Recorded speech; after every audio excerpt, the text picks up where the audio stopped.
Hello and welcome everyone to the Canoe Camping Crash Course, your need to know basics before planning your first trip. We are so excited you're here. We're going to cover, like we said, the basics, the bare bones, the things that you should know before you go. But first off, who the heck are we? Who is it that you're listening to for this next bit? We are Jodi and Rachael, and I'll have Jodi go ahead and introduce herself first. Hi, so like Rachael said, I'm Jodi and I am a outdoor enthusiast. I love camping. I've been camping in the Boundary Waters since I was very young, and I've been going every year, and I've love the Boundary Waters. So now my passion is sharing it with new people and kind of giving all of the how-tos and everything that I've learned along the way. Everything from like what to do, what to pack, what not to pack, all of it. Yeah, one thing Jodi didn't mention is that she has a super informative YouTube channel that you can check out too. And she has tons of free videos explaining different things about the Boundary Waters and also taking you along on some trips with her. So definitely check out Jodi Middendorf on YouTube. You can find it linked on our webpage as well. She's so fun to hang out with on YouTube. You feel like you're actually there. And I have to apologize. My dog thinks that he should be the center of attention right now. This is Cinder, and he's going to be popping in and out. My name is Rachael. I am the founder and owner of True Earth Yoga. And I started my business because my passion for yoga, and when I say yoga, I mean self-study, time with our breaths and our bodies, not just the poses and the postures that you see in a typical yoga class, and true time in nature. So getting out, camping, hiking, canoeing, all of it really ties together for the most absolute and genuine self-care that we can give ourselves. And I truly believe that when we spend time in nature, we get to spend time with our true selves. And the more that we are in nature, the more we're removed from distractions, the more we are challenged in unique and exciting ways. And so truly, the more we learn about ourselves. So True Earth Yoga, yes, is all about yoga and self-care, but at its core really is about getting out in, learning from, and experiencing nature and wilderness experiences. So today, we're going to cover what to do for canoe camping, but also first, why should I go canoe camping? Maybe this hasn't really even been on your radar yet before, but why Jodi and I will pop back and forth here on some of our favorite reasons or the things that really stick out for us for going canoe camping. And for me, first and foremost, is the solitude and the serenity that comes with being able to really get out there with canoe camping. My camping experiences started with car camping or, campgrounds that were busy with other people. You'd still have self-service in a lot of cases. And so car camping is great. It's a really great way to start your camping experiences. But then once I started to discover canoe camping, it totally changed the game for me. And after my first trip, I was so hooked. I went canoe camping and canoeing in general when I was a kid, but my first time canoe camping as an adult, it was like, whoa, why haven't I been doing this? It's such an amazing experience, and it's unlike any other kind of camping that you can do. I love that. Why I love canoe camping is partially because like the quiet, the serenity, really feeling like you're more one with nature. When you're canoeing across a lake, a lot of the animals, they don't mind. And so you might see a moose on the edge of the lake or swimming into the water. And also being canoe camping, you really can get out there, out into the wilderness. And my favorite place to go canoe camping is the Boundary Waters. And oftentimes being up there and being outside, you can see the northern lights. I've been canoeing around a lake at night with the northern lights glowing, and it just really creates this, or I guess it takes away the barrier between like humans and what we've built as our society and like nature. I really feel like I can get out there and explore a lot with the canoe in areas where like a boat couldn't go. Also, before I started canoe camping, I was into backpacking. And I'm not saying I'm not into backpacking now. And canoe camping, if you've done any backpacking, in a lot of ways is pretty similar. The biggest difference, though, is that you're not carrying your stuff on your back all the time. You're still bringing everything with you that you need. It's all packed up, yet it's going to be in the canoe most of the time. So really, your physical exertion is going to be paddling while you're on the lake. And then portaging is when you go from one lake to another on a designated path, and that's when you're going to be carrying your things. So I really liked that element about canoe camping. You don't have to worry as much about the weight of the things that you're bringing as you do with backpacking, some things of that nature. You have a little bit more flexibility. You can bring a few more fun things, such as like a camp chair or some camp games that you might otherwise choose not to with backpacking.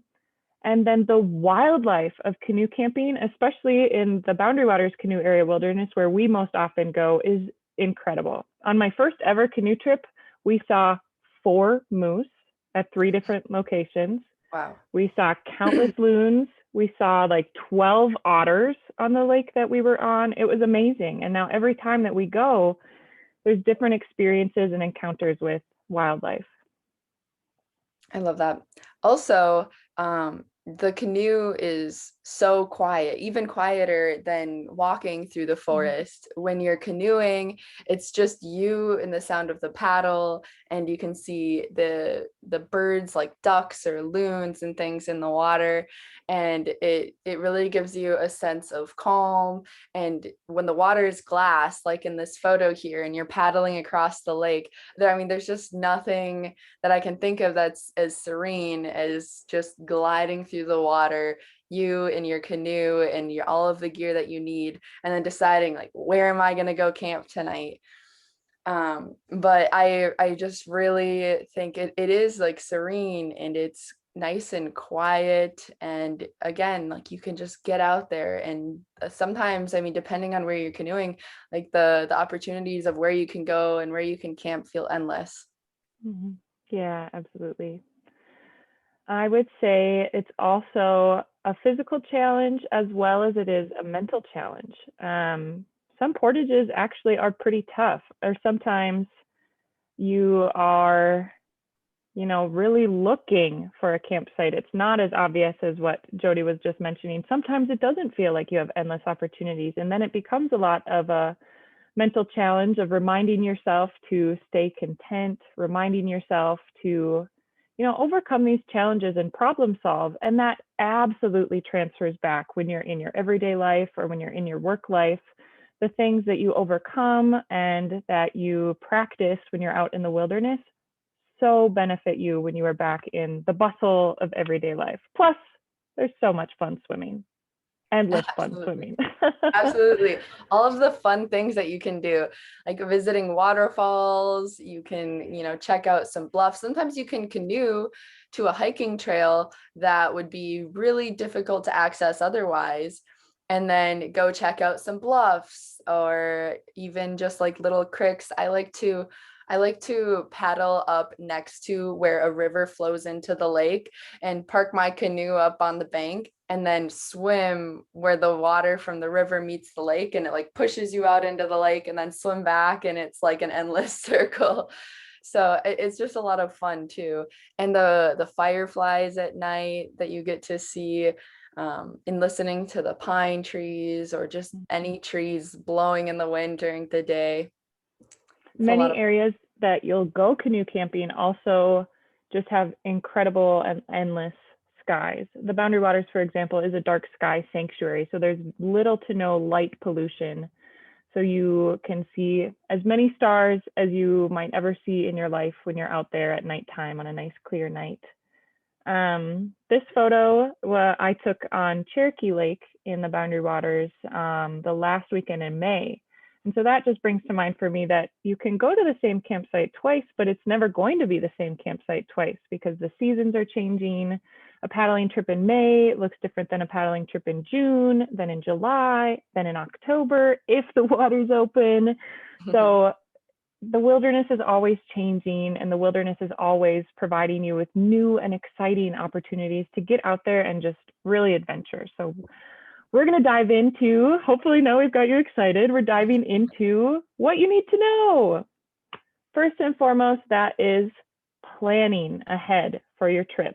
And there's 5 big questions to ask yourself when you are planning for the trip: who, how, where, what, and why. So I'll let Jodi take it away with who. So when you're planning your trip and you're thinking about who, there are a few different questions you can kind of ask yourself to begin this planning process. Honestly, I think planning is just as fun as actually doing it, because you get all hyped up and get to think through all of the opportunities and make all the fun decisions. But with who, you're going to think about who's going to come with. Specifically, are you going to bring people who've been canoe camping before, or is everybody new to canoe camping? Are you going to bring any children, or are you going to bring any pets? Rachel, you met her dog. Her dog, Cinder, has been to the Boundary Waters a few times. And when you think through who's going, you're going to think through the ability of like how much we are going to be able to carry, how far we're going to be able to paddle. If you're going with small children, sometimes you won't go quite as far into the Boundary Waters.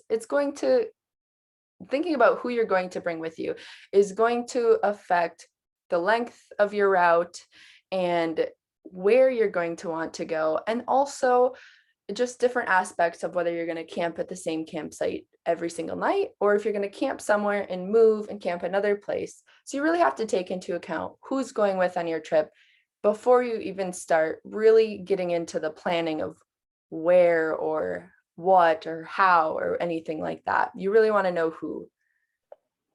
With that too, a lot of wilderness areas designate how many people can be in your trip, if it's a permitted area, as well as how many people can just be in an area in general.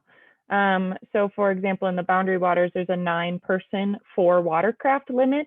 That means in your group on your permit, there can only be 9 people and up to 4 watercraft. And that also means that if you're on a portage, that only 9 people and 4 watercraft can be at that place at a time. So if you're a group of 2 canoes and 4 people, and then there's another group of 2 canoes and 4 people, you're okay. But when it gets to be more than that or anything, then you have to adjust or wait. And that's just out of respect for the land and being able to have minimal impact. Also, we should say that if you haven't yet, make sure you grab your considerations and questions checklist from the website so you can be following along, and then you can use that when you are planning your trip. So with how, this is how will we get there? And that includes your transportation to the canoe camping area, as well as your transportation on the water. So when you're thinking about your transportation there, consider how long is it going to take me to get there? Am I going to need a place to stay the night before or after our trip? And if so, where is that available at? And then for transportation on the water, do you have your own watercraft? Will you need to rent some, perhaps from an outfitter? How will you transport that to your entry point? And then if your entry point and your exit point are at 2 different points, how then will you transport back to the entry point where likely your vehicle is? You could leave one vehicle at the start, one at the end. You could plan ahead to be picked up at the exit point at a day and time. Just things to keep in mind in terms of the how. Absolutely. And then when you're thinking about the how, you can think a little bit about what type of watercraft. So are you going to be all in canoes, or maybe somebody really wants to kayak? So I know we're talking canoe camping here, but maybe somebody in your group wants to use a different type of watercraft, or maybe for accessibility purposes, one person or a couple people in your group are going to bring a boat somewhere, and then you're going to follow in your canoe. Maybe you're going to split it up a little bit. So think about that too. I've been on a trip, again, in the Boundary Waters before, where we did bring an elderly person. So we transported the elderly person in the boat and had the boat just in case, but then we used canoes for daily activities, and most of the group just used the canoes the whole time. So that's another thing to keep in mind for planning your trip, encompassing the whole trip that you're going to be doing your canoe camping through.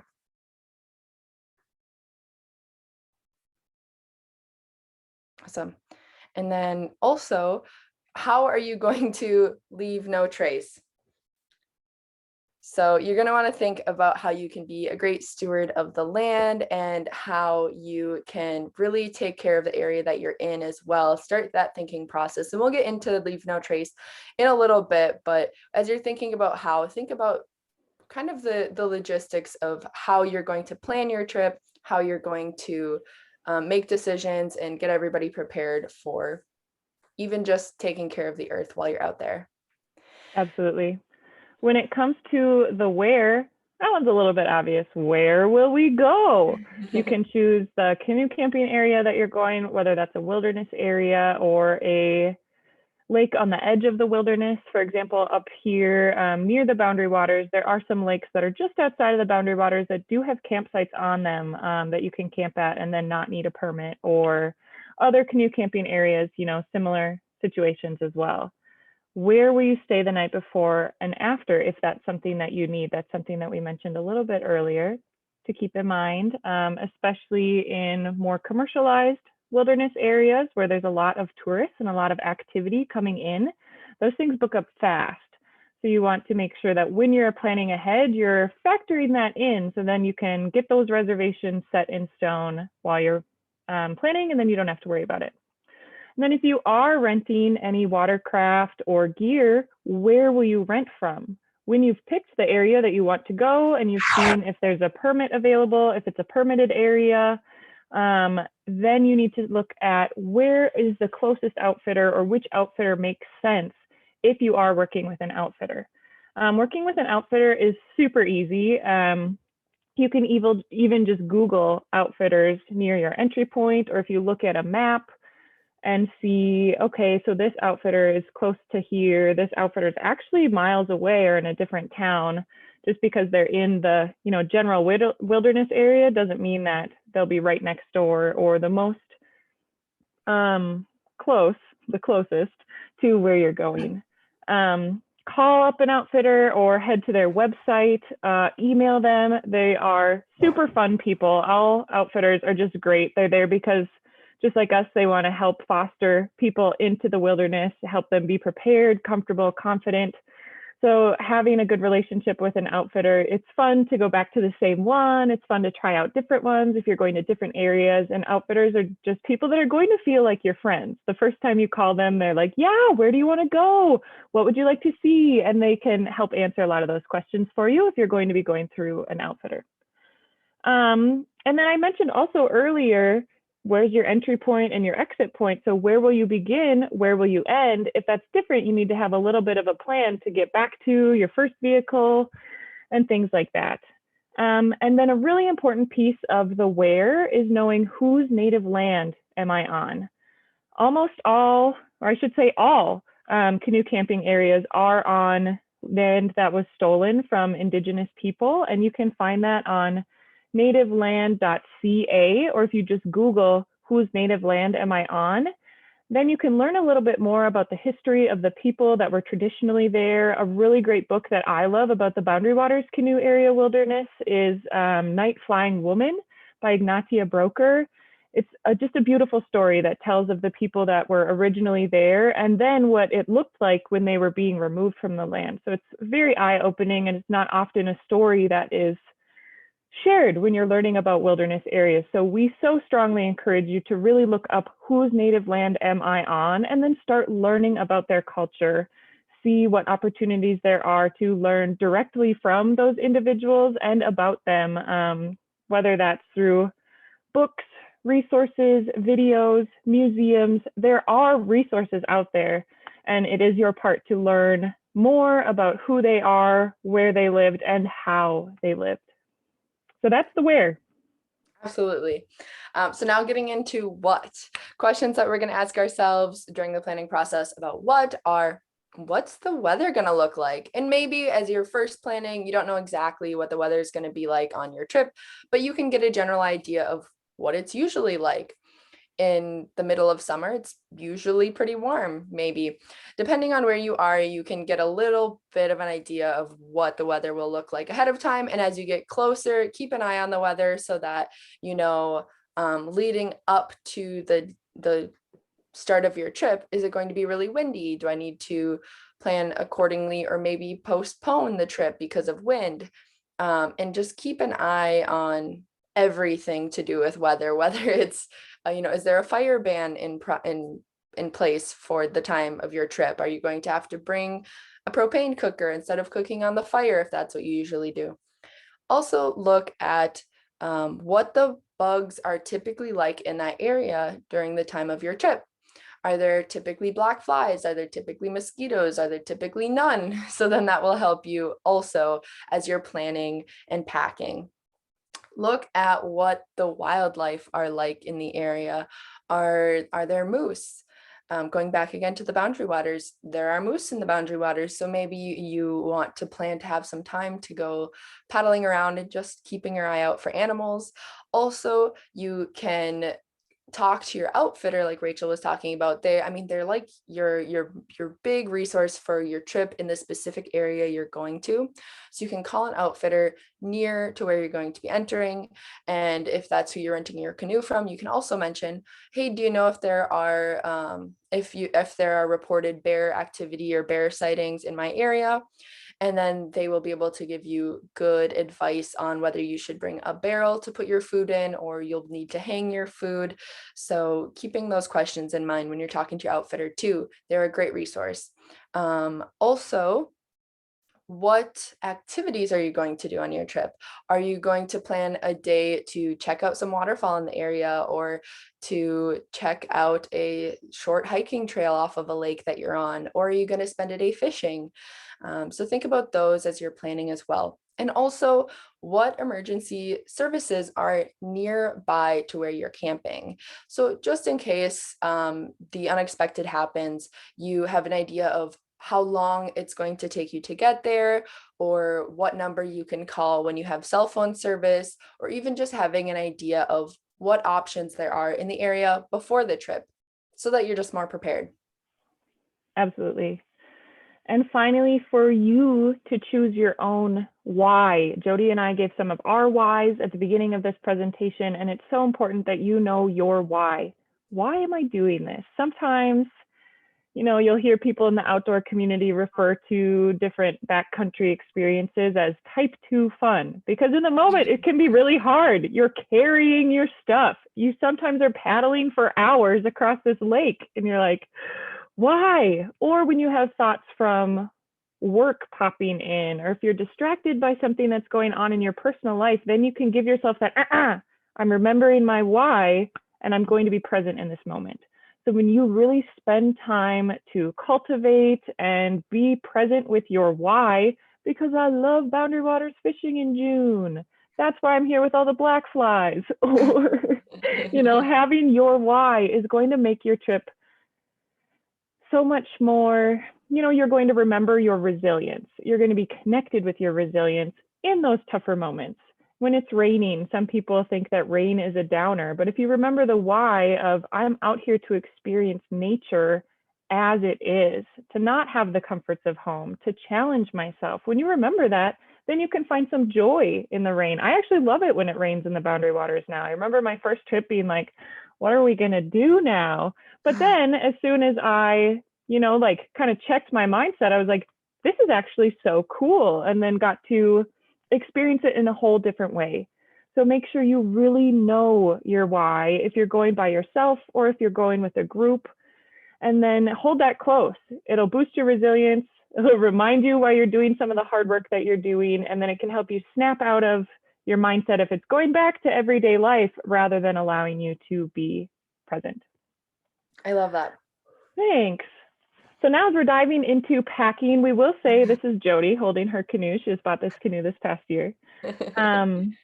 As you are packing, there are some free resources out there. Most outfitter websites will have a general packing list, or there's some great online forums such as BWCA Facebook pages. BWCA.com has a message board and forum. So you can spend the time to really dig through and hear from what other people are saying and, kind of balance that and decide for yourself. So there are some free resources out there if you want to spend the time and just base it off of a general idea. Here are our main tips for packing. Number one is that if you bring it, you're going to carry it. So yes, you don't have to be as like stringent as you would with backpacking and deciding like, wow, this weighs 9 ounces versus 7. I'm going to take the 7 ouncer. But just thinking some of the things like, do I really need to bring my cast iron if we're going all the way out here versus if we're going on an entry point lake, then it makes more sense to bring my cast iron or things like that. Bringing quick dry materials. So you should just assume that your clothes are going to get wet, especially as you're traveling throughout the day. When Jodi and I, what we haven't mentioned is that we also lead wilderness retreats in the Boundary Waters Canoe Area Wilderness. So we coach people along the way as we prepare for the trip, and then we actually go on the trips together, and we are empowering people to do the skills and learn everything as we go. So in those coaching groups, we refer to it as day clothes and sleeping clothes. And you should just assume that your day clothes are going to be wet.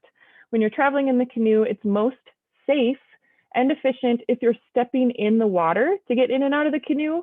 Anytime that you are standing in the canoe or trying to balance on rocks to get in the canoe, or what's called like dry footing, trying to keep your feet dry when you're getting in and out of the canoe, it's more likely that you're going to first injure yourself because your balance is not stable when you're standing up in the canoe or when you're trying to walk up the canoe from the back. And then also it's dangerous to your canoe. You're going to be smashing your canoe on rocks. You're going to be riding your canoe up on the shore. And especially if you're in something like a Kevlar canoe or material that's more lightweight, but not as durable, it's not good for the canoe. So think of quick dry materials like polyester, nylon, spandex type things will dry out really quickly when they get wet, or things like wool, when they're wet, they're still warm. And like I just said, that having like day clothes and night clothes, keeping your sleeping clothes, or always having extra socks, hat, mittens in a dry bag so that you know when you go to bed at night, you can put on those warm, dry things. You're good. If you've got that, you're good. Absolutely. Jodi was mentioning before, plan for the weather and the bugs. So that means just knowing ahead what the weather would be at nighttime for your sleeping clothes. Are you going to need bug nets? Things like that. If you pack it in, you're going to pack it out. We'll talk about that a little bit when we get on Leave No Trace, but there are no garbage receptacles. There are latrines in some wilderness areas, so such as the Boundary Waters. There's a latrine at each campsite. You're not putting your garbage in there. You're not putting food waste in there. Being prepared to take out everything that you bring in and take out things that you see that other people have left, unfortunately. Dry bags, like I mentioned earlier, for your sleep clothes. Layers, because the weather can change in an instant when you are out there. And then rain gear. Even if rain's not in the forecast, it's just something that's good to bring along. It works as an extra layer. It works as a windbreaker. And those would be our quick tips. Jodi, do you have any extra tips for packing? Yes. So thinking about like what you were talking about when you are getting out of a canoe, you're probably going to get your clothes wet. You're probably for sure also going to get your shoes wet. So bringing a dry pair of shoes and a wet pair of shoes, just having the two options. So you're going to try to keep the one pair dry and then the other pair is just going to get wet, and that's how it is. So that's something I would think about too, as far as like related to clothing. And then when you're packing it in, packing it out, I would absolutely bring some form of like garbage. Like Rachael said, there's no garbage receptacle, so you have to kind of bring your own garbage receptacle. Sometimes I will bring a Ziploc bag, like a gallon Ziploc bag, if I think that's all the garbage that I'm going to have, zip that up. Then if I have to put food waste in there or something sticky, like I dropped a melted marshmallow on the ground, you can zip it up and it's not going to get everything sticky. But thinking about what you're going to pack your garbage out in too. And yeah, it doesn't have to be like a huge like kitchen-sized garbage bag. You could bring a few gallon-sized Ziploc baggies, or something that you can seal well, or like a grocery-sized plastic baggie that you can hang up on a tree branch at nighttime.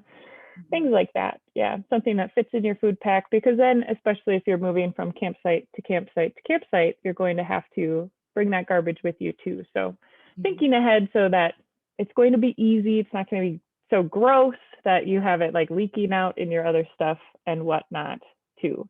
Also, along the pack it in, pack it out, Jodi has a really great video on her YouTube channel about your period in the Boundary Waters. lots of great tips about what products can be helpful. She goes through all sorts of products, and as well as packing it out in terms of products that are not reusable, the disposable products too. So lots of things to keep in mind for packing, but what's most important is making sure that you have some options to keep some things dry and know that you're going to get wet during the daytime. You want to take it away with Leave No Trace, Jodi? Yes. So leave no trace. This is basically the verbiage that we use in the outdoor world to talk about leaving as minimal of an impact on the nature and our surroundings as we can while we're enjoying it. So there are different ways that we can do this, leave no trace. And part of it is planning ahead and preparing, like we talked about, like what are you going to bring to put your garbage in? What are you going to do? How are you going to inform people in your group beforehand on best practices? So that we're not out in the wilderness and then telling people, oh, you shouldn't do that. You shouldn't do that. Plan ahead so that people are just aware beforehand that, you know, maybe when we're traveling and camping, we're camping on durable surfaces. When we're portaging, if you're portaging, carrying your canoe from one lake to the next, follow a path that's already established, makes it a lot easier to carry the canoe through the woods. And also then we're only making the one path and leaving impact in the one area, even though we might have many people going through there throughout the year. Dispose of waste properly. This is what you're going to use your probably Ziploc bag or other bag for. Leave what you find. So if you find litter, take that. But if you find a pretty flower, leave it for other people to enjoy, for other bugs, bees, and different animals that need that sustenance to enjoy. As we know, there's limited areas where there are wildflowers these days. So the animals that need the flowers, they really need them. Minimize campfire impacts. If there's an area that you can tell there already was a fire, try to have your fire there. If you're in the boundary waters, like where we go, then there are designated campfire areas and you don't have fires in other areas in the park. So you have to kind of know the rules and the guidelines about the area that you're going camping and what is expected of you, and know that sometimes there are fire bans and fires are not great at that time, not allowed at that time at all. Along with the minimizing campfire impacts is also how you collect firewood. It's important that you're collecting things that are already dead and down. You're never cutting or ripping branches from live trees. Trees might look like they're down, but still be living. So making sure that you are so cautious and only collecting things that are already dead and down to minimize that impact. Along with leave what you find, just before we move on to the next ones, is also if you find any relics from like logging days or something, or artifacts from indigenous people that have lived there, those things stay with the land. You don't take those things home with you either. Absolutely. And thinking about campfires as well, just like you said, being cautious about what you're burning so that we're not burning live trees, but we're also not burning garbage. Even if it's just a piece of paper, which seems like, oh, it's like wood, it shouldn't matter. But the paper, when it burns, it oftentimes floats up. I mean, you've seen it if you've had a campfire before, the big chunks of flaming paper going through the sky. And those are notorious for starting wildfires, and we obviously don't want that. So no garbage, even if it seems like something that would be okay. Just burn the wood that is available to you. Respecting wildlife, respecting wildlife. Part of this will be in this next thing here about being a little bit quieter. We want to not spook wildlife. We also want to give wildlife some space. We are visiting the wildlife in the wilderness because we can go to the city. We can also go to the wildlife in the wilderness, but the wildlife, that's their home. That's the only place they have. So we really want to respect and just everything from being quiet to not scare them, to picking up your trail mix peanuts off the ground when you drop them. It seems like, you know, feeding a peanut to a chipmunk wouldn't harm them, but if we're training these animals to come to campsites to find food, it's altering their natural behavior in an unhealthy way. And so really thinking about how we can leave no trace, like we were never there in regards to the wildlife too. So we're not leaving our leftovers out on the stove while we're out hiking and things like that too, so that animals don't get into it and get a tummy ache or just cause unhealthy behaviors. Another thing on that note is my fiance and I were talking about this yesterday. I was like, it's kind of like when you go on a trip or you're in, somewhere where you are eating things different than your body normally eats. And then your body doesn't process that well, like a tummy ache or other kind of troubles that come along with eating things that your body doesn't know how to process. That's what Yeah. happens to the animals. So you think like, oh, it's just a little peanut, or oh, it's just my banana peel, but that's not natural to them. And it's going to affect them the same or worse ways that it affects you when you eat things that you cannot break down either. So just think of it in that way too. It's not cute. It's actually very unhelpful. Yes, absolutely. Even thinking of, my cat just joined us, so my cat my cat makes some noise, he's here. But even thinking of like I said, like leaving things out that you're not thinking that an animal would get into, like your marshmallow that you were melting or roasting and it fell on the ground, like really being cautious, like you said, so we're not causing little tummy aches. And then moving on to being considerate of other visitors, our sound, especially in wilderness areas, is considered a form of pollution, sound pollution, because it's altering the natural habitat and environment that you're in. And it's being aware of the other animals like we were talking about, but it's also being conscientious of other visitors in the wilderness area, because we are going out and really getting out there camping far away from cities so that we can have a sense of peace and experience nature and have this form of connection with the land around us. And everybody goes for different reasons, but we don't want to hinder other people from having the experience that they are searching for or wanting from the wilderness. So that's everything from keeping your voice down, especially out on lakes. When we're in a canoe camping, you're in the middle of a lake and sound carries like no other. So talking quietly and being conscientious of when you catch that big fish, you might want to be like, yeah, but celebrating in different ways. And also when we're coming up to crowded areas, maybe just avoiding or hanging back or waiting for other people to pass through so that we're not congregating in huge areas. So even if you would be talking quietly, that's multiplied by 20 people and it's not so quiet anymore. And we're also, like I said, people are going into the wilderness to try and find like solitude sometimes. And maybe not everybody wants to have a long chat at the portage. And sometimes you can gauge that and kind of feel people out, but be aware that maybe people aren't there to socialize.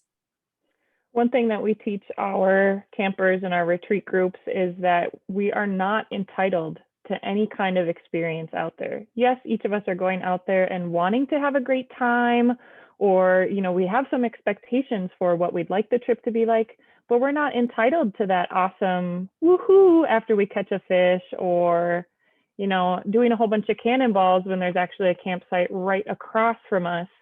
So being considerate of other visitors and knowing that they deserve to have a great time just as much as we deserve to have a great time. And along with this, being considerate of other visitors, Jodi was kind of mentioning keeping your voice quiet when you're on the water, especially, it really carries. And if you think of little kids or, like teachers on the playground, you're using your outside voice because that means you can be louder, more people can hear you. Well, not when you're canoe camping. When you're canoe camping, your outside voice is actually a quiet voice. This is a totally, totally different meaning. No whooping and hollering, as we like to say, but keeping your voice nice and low. You can still hear each other because there's little to no other noise pollution. Maybe on days when it's windier, perhaps then you can raise your volume up a little bit, but especially when you're on the water, when you're in the canoe, it's okay to fish near somebody else's campsite, but not if you're talking really loud. It's okay to be, in the general area of others if you're like, oh, okay, I think we should go this way now. Or even traveling throughout the canoe on the water. We've all been in instances, whether it's at a more like commercial lake or like camping, where you hear the people with their conversation bounding across the water and you're like, oh, I didn't need to know that. Or things like that. Like your voice travels so much and it really will affect other people's experiences. And just like you don't want to hear their experience, they don't want to hear your experience while you're out there. So being mindful, especially if you have a bigger group, because then the volume just tends to get louder because there's more people. So remembering to check in and say, oh, okay, no, we don't need to talk that loud. And I can still get excited and get my point across by being nice and quiet. So even in that just little explanation there that I showed you, my level went down a lot because I'm a very loud talker. But in the boundary waters, it's something my fiance all the time, he's like, you're being a little loud. I'm like, oh, yes, thank you. Thank you for reminding me of that because you're on the water and people are going to hear you. So absolutely something to keep in mind. Yeah. Whoop, whoop. Trip tips. Yay. So of course there are so many tips that we could share. Having, even going one trip, if you've never been canoe camping, if you go canoe camping one time, you're going to have just loads of new tips to share. And here are a few of ours. I'll start with some portage etiquette. So when you're carrying your canoe from one lake to the next and you've got your canoe over your shoulders, backpack on your back, or you take a few trips like I do, there are some different ways that we can be polite. And like we talked about with leave no trace, there are things you can do at portages like giving extra space and staying on the path that will kind of help your experience and help us be good stewards of nature. But also there are some ways to make it a little bit easier on you. Easier carrying a canoe across land. But what you can do is I like to carry my pack first. So usually it takes me at least like 2 trips to go back and forth with all of my gear. And the first trip, I like to bring a pack and like all the things I can carry in my hands, like the canoe paddles or things like that, fishing poles.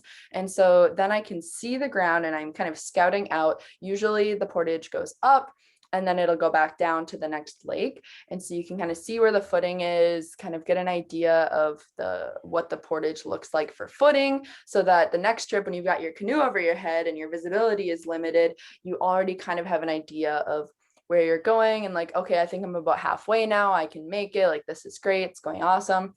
And then also when you're coming up on your portage, check out your map, because like Rachael and I, have talked about before, is that sometimes portages, they like cross. So you've got one lake, you can go to this lake, or this lake, you can go over here, or, when you're portaging, you can end up at 3 possible different lakes.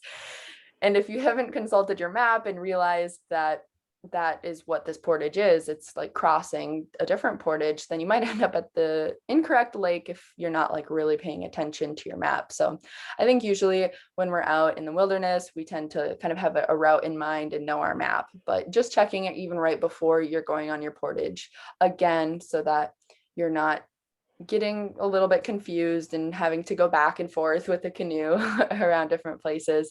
And then also with portage etiquette is, once you've brought all of your things, you brought your canoe, make sure before you leave the one end of the portage that you started at, do what we call a sweep. So check out, make sure that you didn't leave any water bottles or stray fishing hooks. Or sometimes what I often find at portages that people leave are socks. So I think what happens is people like are trying to dry out their shoes while portaging, or I don't know, but I find a lot of socks at portages. So make sure that we're, checking out things, so we're not leaving things, and then pick up things if somebody else has left before. If somebody else left a water bottle, then now you have a water bottle if there's nobody else around that obviously is still coming for it. Another thing with portage etiquette is that when you're approaching a portage, you'll be able to see if there's other people there that are making their way across the portage. So if it's looking busy, if there's a couple canoes kind of like stashed there and people like getting their stuff together, you don't want to crowd the portage. It's going to be difficult for yourself as well as the others that are trying to get across. And then you can minimize any noise and things like that are going on.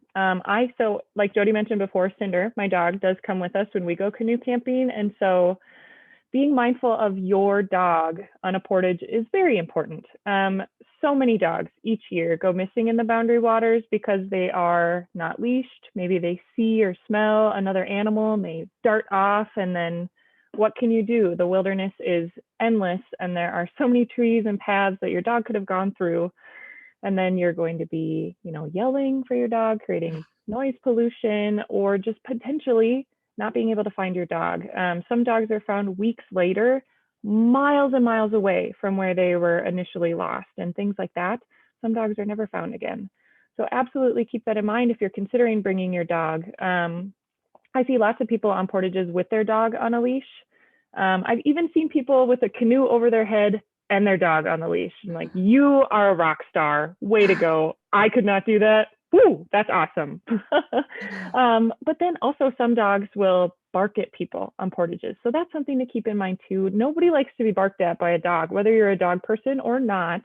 So if your dog tends to be spooked or to be very talkative, that's something to keep in mind too. If your dog poops in the middle of the portage, you're going to have to pick that up or move that. Lots of things to keep in mind. It's wonderful if you have a dog that is very adaptable.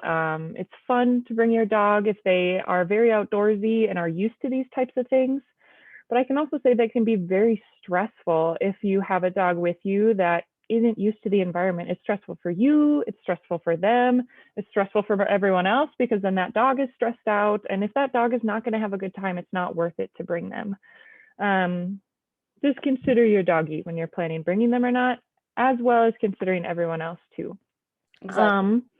If you are, I don't think you mentioned this, Jodi. If you did, you can stop me. But if you are walking through a portage and someone is coming with a canoe and you just have a pack, step off to the side so the canoe can have room to go. There's far less visibility when you have a canoe on top of your head.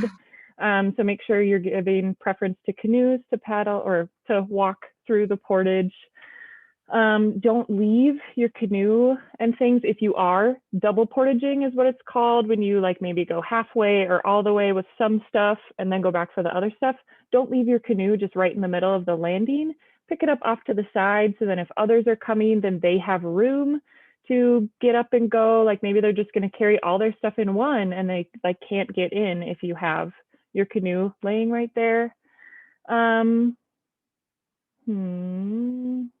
it's not always going to be easy to wait.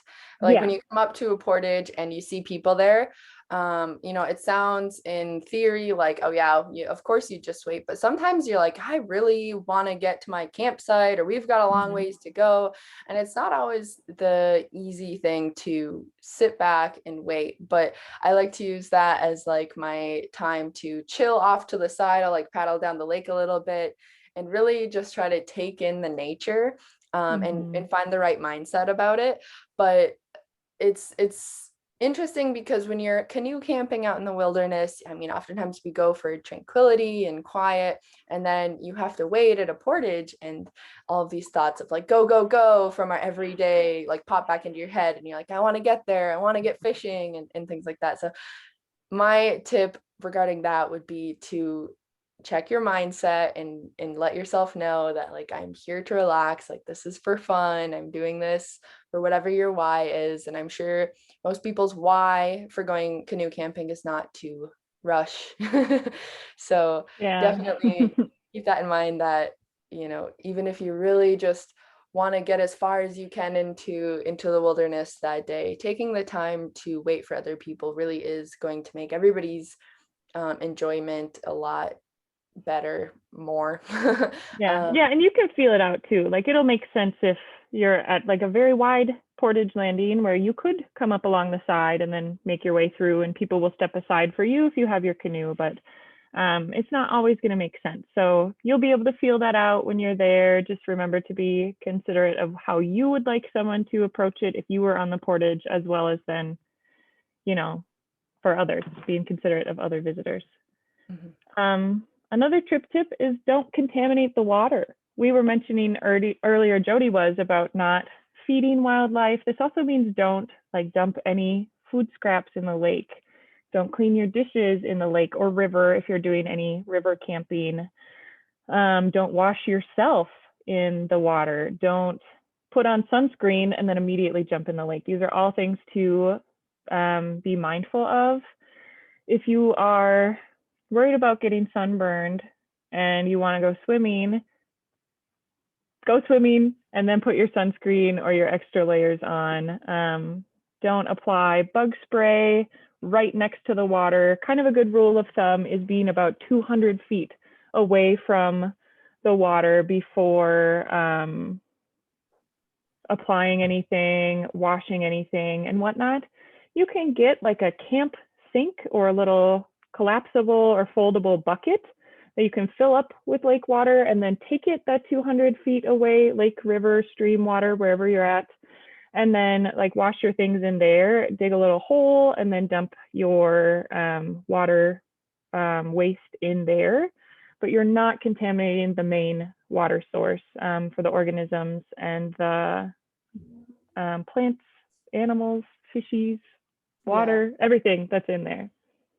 And biodegradable soap options and natural soap options are awesome and we love them, but you still have to be 200 feet away from the water, because even though those things might be better for the earth, they're not going to prevent pollution in the water. So if you're using biodegradable soap in the water, it's still polluting the water.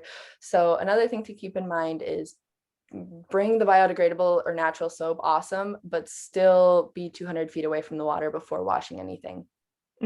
Yeah, same goes for washing yourself too. If you have, like vegan shampoo or something that you want to use, you're not using that in the water. You can take and get your hair wet that 200 or so feet away and then like do your washing and whatever back there, but not in the water. So I know sometimes people at their like lake cabins and lake homes and things, they do that. That's not great for the lake there either, but especially not in a designated wilderness area.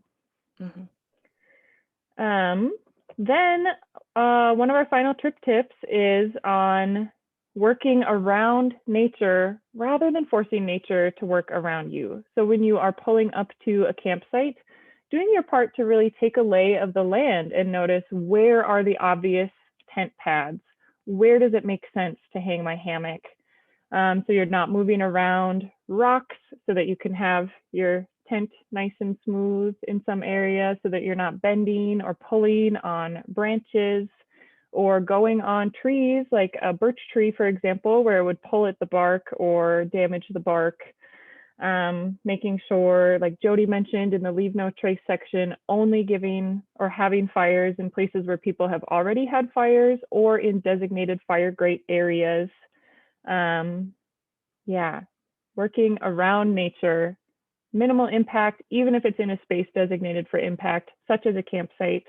Not forcing nature to work around you, not cutting down trees. We mentioned that earlier. Please, please, please don't cut trees or hurt trees in that way. Don't pick wildflowers, working around nature. Awesome.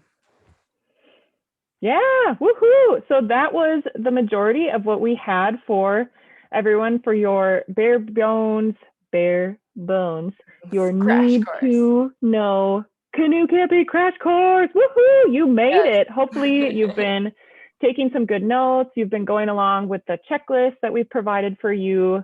And now we're thinking that you might be in one of two groups at the end of this training. So you might be in group one, like, oh yeah, this answered all of my questions. I'm ready to spend some time searching through those free online forums and I can, do the work to get any additional answers before my trip. That's awesome. We're so excited for you. Yes. We really hope that we see you out on the water or that you send us an email or tag us at True Earth Yoga on social media when you're out there so we can see the trips that you've been doing or your planning process. We love to see you when people are planning.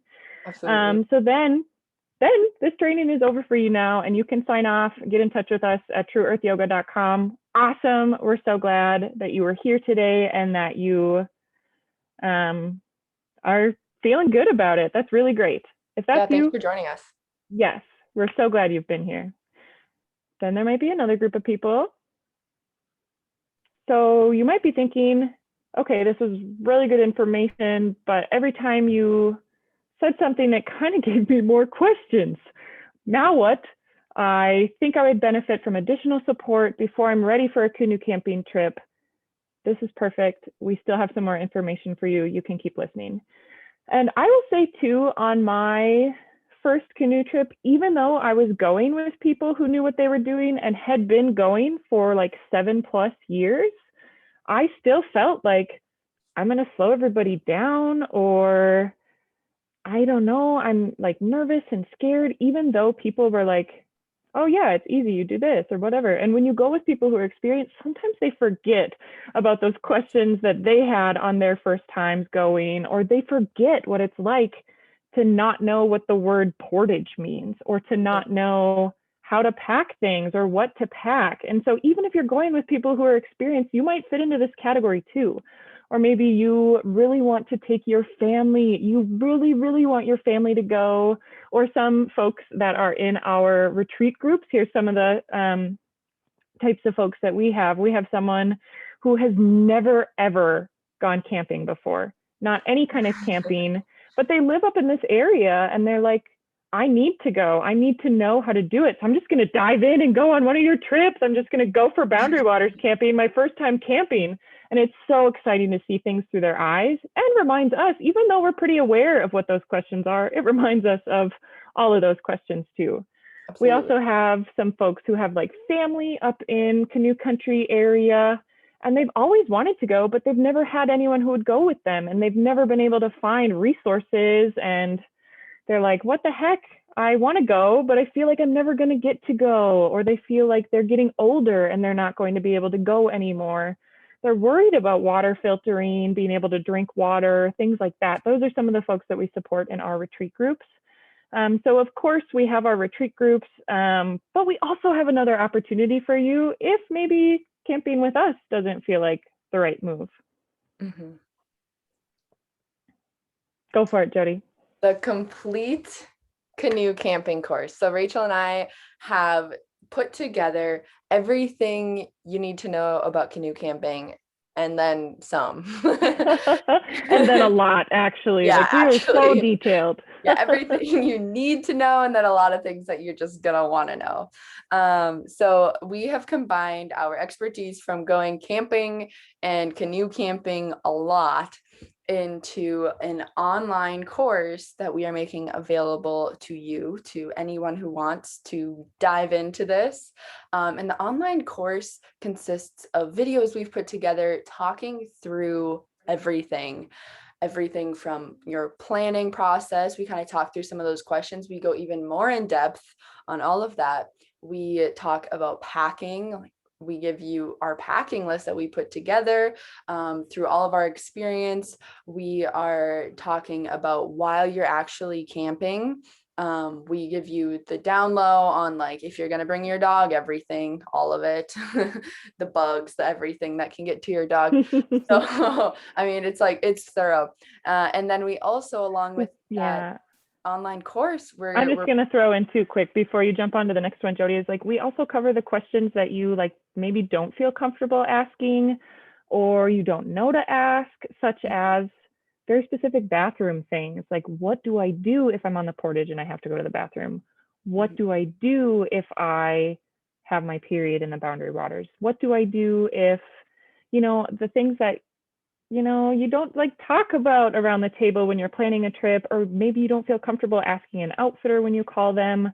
Really diving into like everything.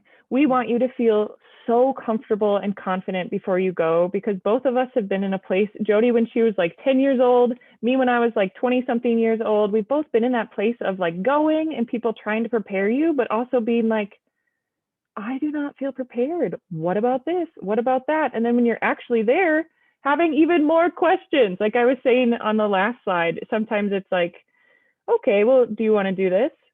Well, but then that brings up lots more questions for you. So we really we have put a lot of time into like, what are those things that you know to ask about that are very present in your mind of, oh my gosh, but then also those things that either you don't think to ask, or it's like, oh, this is pretty private. I don't know if I can ask someone that. So we absolutely super thorough. Absolutely. And like, these are things that you could spend hours and hours searching the internet for answers for. And sometimes you're not going to find anything that really answers your question. So we've really thought through everything like Rachael said. And then we also put together a workbook to go along with the course. So that as you're going through the course, you're not just taking it in, but you're outputting, like, what do I want from this course? What are my questions? And you're going through a workbook to basically help you plan your own trip along the way. And then on top of that, we have a private Facebook group for building this community that you can be a part of to ask even more questions. If all of a sudden some new question pops up, maybe you have this new camping device and you're like, but I can look online and see how to use it, but how does it actually work in this actual park, and things like that. So we're going to have this community to be a part of, and then also bi-weekly coaching calls. So Rachael and I, for each group that can join this course, we're going to have a few bi-weekly coaching calls where we are going to go over new things. We're going to talk about trips. We're going to answer questions. You'll be able to ask even more questions if you everybody has different questions pertaining to themselves. If you want to know, like, oh, contacts or glasses or what, this will be an opportunity to come up with those kind of questions that are more specific to you, and then reach out to us that way too on the Facebook group, and then also getting more information from the bi-weekly coaching calls.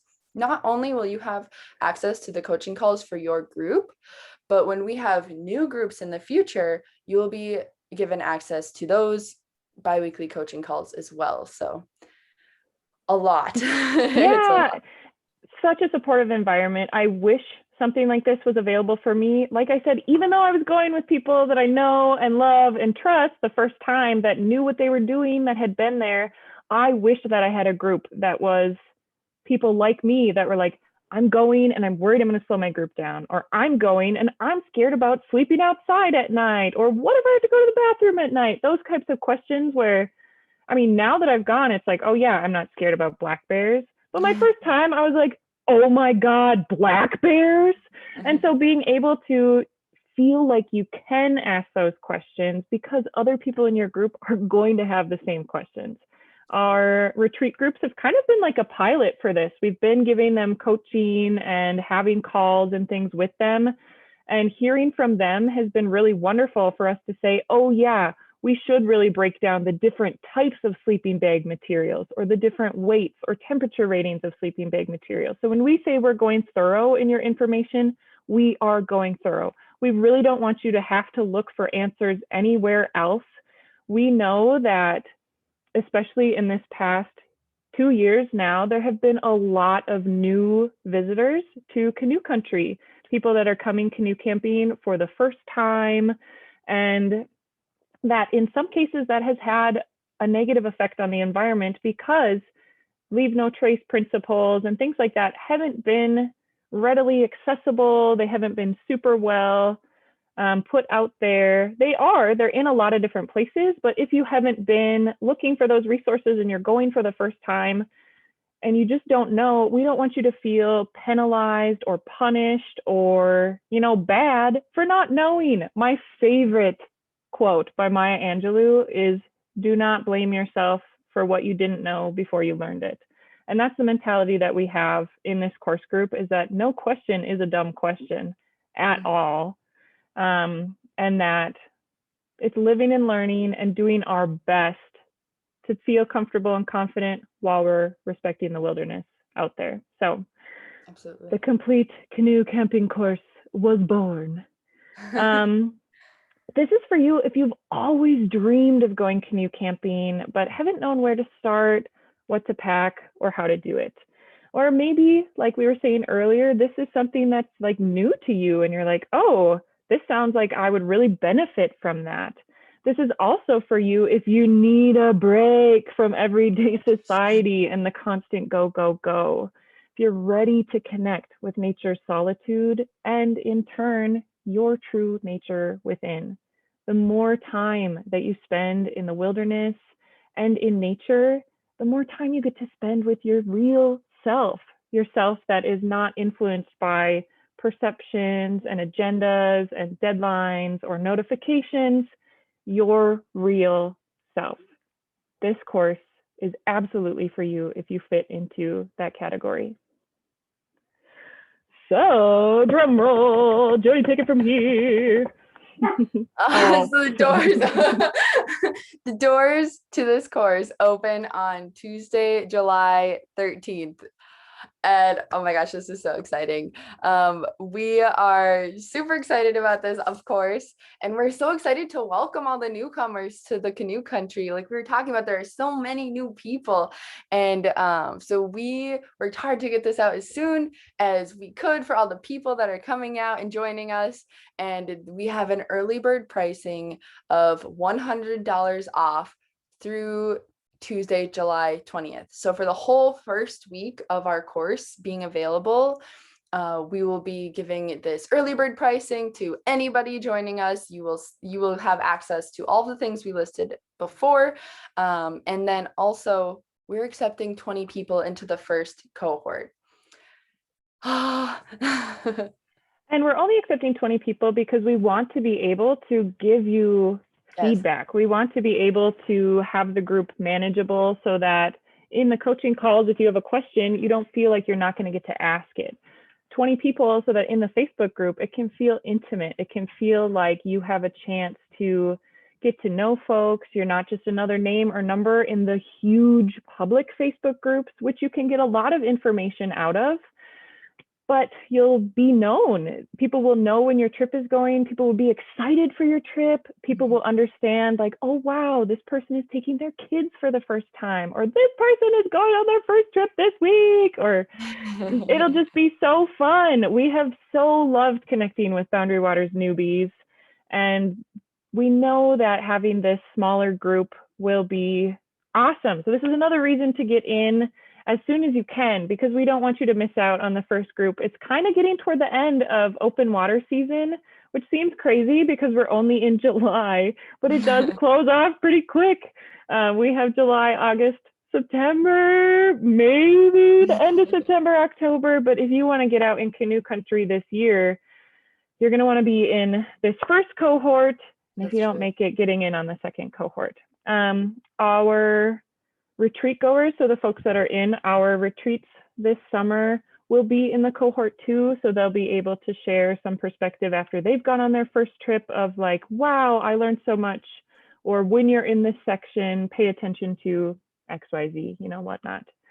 And also something super exciting, True Earth Yoga is part of the Boundary Waters Business Coalition, and part of partnering with them is that $25 from each course purchase goes to our friends at Save the Boundary Waters. Save the Boundary Waters is such a wonderful organization. Not only are they making really great political moves to protect the Boundary Waters from mining, but also they just have such a wonderful community. There's always different activities to learn. Sometimes they host Boundary Waters yoga. There's parades. They just did a flotilla where you get together and just float either in your canoe or on a giant inflatable loon. We really love the work by Save the Boundary Waters. And so we are so happy that a portion of each course sale is going to go to our friends at Save the Boundary Waters. Love them, love the work that they're doing. So, we need you to sign up now. Like we said, there's only 20 spots available. And through July 20th, we're offering the course for only $397. Like we said, this is so thorough. This is everything that you're going to need to know, except for fishing. We're not fishing guides. You need to go get that information somewhere else. We don't want you to come here and think that we're going to teach you all the fishing tips and trips. We're not going to do that. But so much information. You have the full course that you can go through over and over and over again. You can rewatch different sections. You can really pick what you need to know for your trip, for your group, whether it's solo, yourself. The full workbook you can work through as you're planning this trip, and then you can work through that workbook again as you're planning your next trip. It's going to give you thought prompts. It gives you space to really work through and plan. You'll be able to choose, yes, I want to do this way, or no, maybe this way fits more for me. This workbook is unlike anything else I've ever seen as far as a planning resource for any kind of camping trip, especially for canoe country camping. So the workbook is so awesome. We're so proud of that too.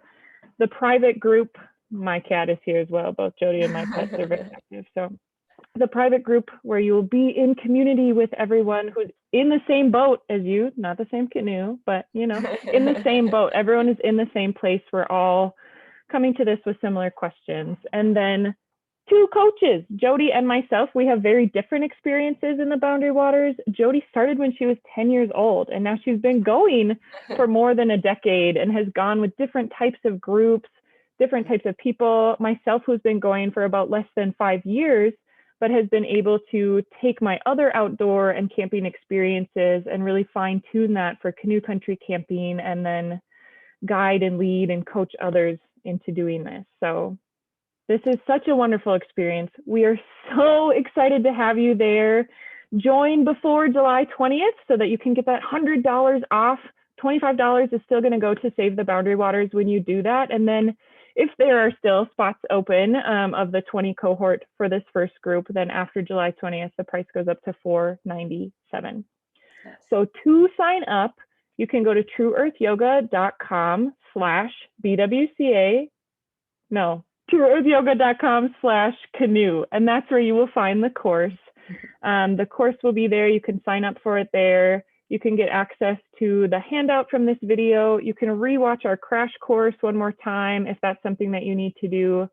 And get signed up and get started. Get planning your trip. Get ready to get out there and then woohoo! Empower yourself to be able to be a member of the wonderful canoe country community. We are so excited for you. We are. We're excited for you. We're excited to have you on board. Not in the same canoe. It's a joke I use too often, but yeah. So that is everything that we have for you today. If you have any questions at all, please send an email to trueearthyoga@gmail.com. That's where we can give you some more information. Both of us can respond to you from there. And then we'll get you signed up. We'll get you in the course and we'll get rocking and rolling. So thank you everyone so much for your time today. Thank you, Jodi, for your expertise and sharing. Remember to go follow Jodi on YouTube. You will learn so much and have so much fun following along with her adventures. Thanks. Jodi Middendorf at YouTube. So you can find that on our website, trueearthyoga.com. But thank you so much, everybody, for joining. It's been really fun having you. We hope you learned a lot from the crash course, and we look forward to seeing you in the first cohort. Woohoo! Yes, thanks so much for joining. Thank you, everyone. Bye.